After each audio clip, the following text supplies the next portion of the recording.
난독증 환자가 굉장히 많다고 합니다. 12만 5천이 된다고 하는데요. 학생들을 비율로 이야기하자면 초등학교의 5% 이상이 난독증 환자랍니다. 그런데 이런 난독증 환자들을 환자라고까지는 증세를 앓고 있는, 난독증이라고 하지 않고 무엇이라 하느냐면 학습장애인이라고 이야기를 합니다. 학습장애인. 왜냐하면 학급에서 공부를 못하는 아이들이 다 난독증에 해당이 되는 것이죠. 다른 아이들은 선생님의 말씀과 함께 글을 읽고 받아쓰고 그리고 그것에 대해서 발표를 하라고 하면 잘 하는데, 일반적인 그 난독 증세를 가지고 있는 아이들은 그런 학습의 진행을 따라올 수 없다는 겁니다. 딴짓을 하는 거죠. 네, 그러다 보니까 선생님들이 학급의 교육을 운영하기가 어려운 것입니다. 그러다 보니까 이제 국내에서 2017년도에 이 난독증 조사를 한 것입니다. 그랬더니 대부분의 우리나라에서는 우리 국내에는 난독증 환자가 거의 없다라는 것으로 얘기가 되어 있었습니다. 그러다가 학급에서 전면적인 설문조사를 하면서 조사를 해보니까 이렇게 많은 수의 난독증 증세를 앓는 학습장애인들이 많다는 것을 알게 된 거죠.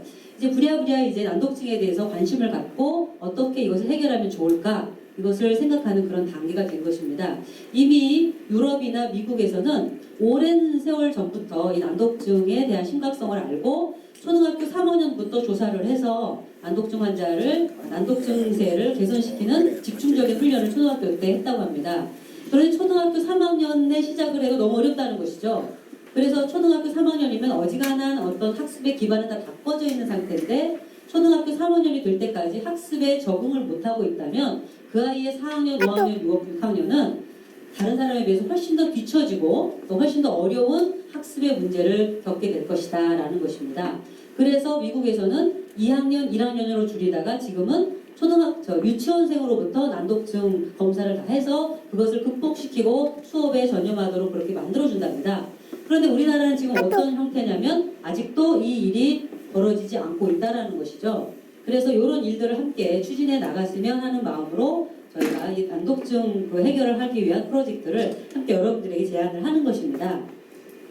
그래서 이 학습장애를 많이 겪고 있고 특히나 어린 나이에 학교에 들어가기 전에는 굉장히 잘 놀고 융합도 잘 되고 자신감이 넘치는 아이가 학급에서 시험을 보면 밀리고 발표를 못하고 또 학습에 장애가 되다 보니까 왕따를 당하거나 학습에 굉장히 의지를 잃어버리는 것이죠. 그런 문제를 알게 됨으로써 시험만 볼 때가 되면 불안해지기 시작을 합니다. 10페이지 펴주시면 시험을 볼 때 불안합니다. 그리고 학교 생활이 부정응합니다. 그러다 보니까 학업을 조기에 중단하는 사태가 많이 벌어지는 것이죠. 그리고 자신이 가지고 있는 잠재적인 능력보다 저임금의 직장으로 흘러 들어갈 수밖에 없다는 사실이고요. 그러다 보니까 사회 적응력도 낮아진다는 것이죠. 그러다 보니 가난이 대물림이 되고 사회적인 비용이 그들을 위해서 증가한다라는 그런 일들이 많이 벌어지는 것입니다. 그래서 많은 현재 사설기관에서 이미 난독증이라는 것을 알고 있는 학부모들은 난독증이라는 것을 알고 있는 사람들은 이미 사설기관에 본인의 자녀들을 보내서 많은 비용을 주고 난독증을 개선하고자 하는 일들이 많이 벌어지는 겁니다.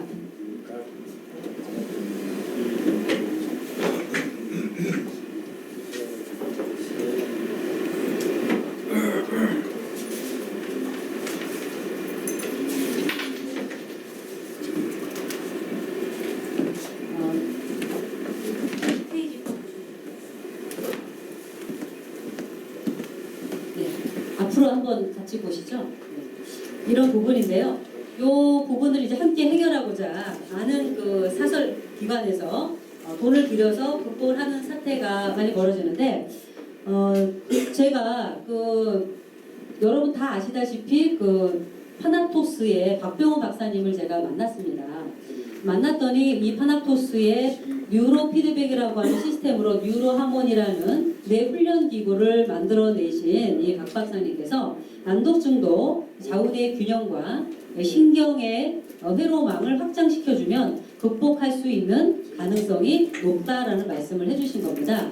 그런데 난독증이라는 내용을 가지고 많은 실험을 해서 난독증이 개선된 사례를 좀 주시면 어떻겠습니까? 라고 부탁을 드렸더니 하시는 말씀이 현재 우리나라에서는 난독증이라고 소아정신과에서 결론을 내리고 난독증입니다라고 검사를 해주는 예가 굉장히 적기 때문에 자신이 난독증이라는 걸 모르는 사람들이 너무나 많다는 겁니다.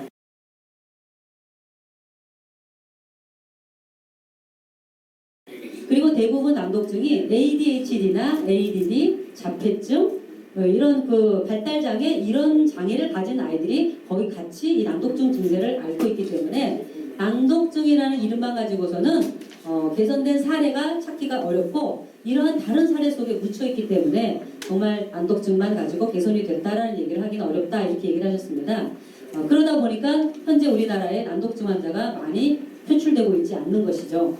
그래서 이런 문제를 해결하기 위해서 2017년도에 조사를 해봤더니 많은 학습장애가 나타난 거 아니겠습니까? 그 이후에 이것을 개선하기 위해서 뉴로피드백이라고 하는 이런 뇌훈련 기구로 많이 개선된 사례를 이제 여러분들 앞에 이렇게 소개를 해드리는 것입니다. 23페이지.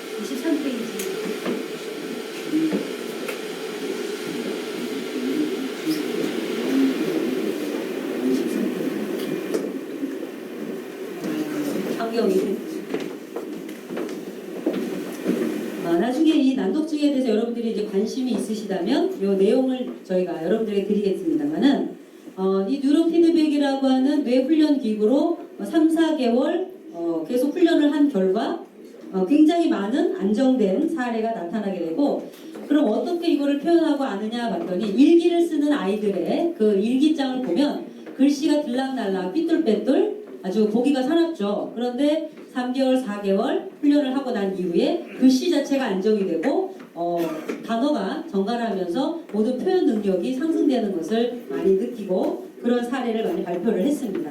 그래서 이러한 일들은 다른 어떤 사설 기관보다는 훨씬 더 저렴하면서도 안정되고 꾸준하게 그 뇌 훈련을 받을 수 있어서 단순한 난독증만의 해결의 것이 아니라 그 이후에 놀라운 학습 능력이 향상이 되고 또 적응하는 데 있어서도 굉장히 도움이 많이 되니까 이런 부분으로 같이 난독증이 얼마나 빠른 속도로 안정되게 개선이 될 수 있을까를 함께 연구하고 이런 것이 전 그 난독증을 앓고 있는 그리고 더불어서 아까 말씀드렸다시피 ADHD나 ADD, 자폐아, 발달장애 있는 아이들에게까지도 함께 이 혜택이 주어진다면 너무나 좋을 것이다라는 생각을 갖고 있습니다. 그리고 또 한 가지 말씀을 드리자면 이 난독증들을 많이 가지고 있는 사례가 어디에 많이 나타나냐면 장애인 가족에서 많이 나타나고요. 그리고 다문화에서 많이 나타나고요. 저소득층에서 23% 이상이 나타난다는 겁니다.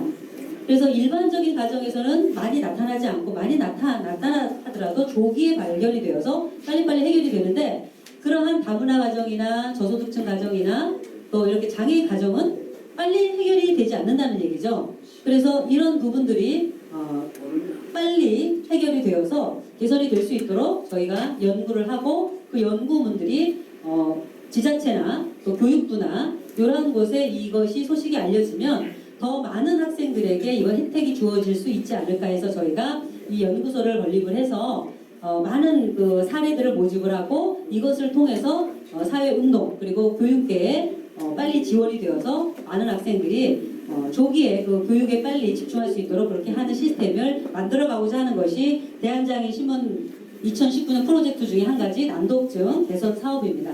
자, 발표를 마치겠습니다.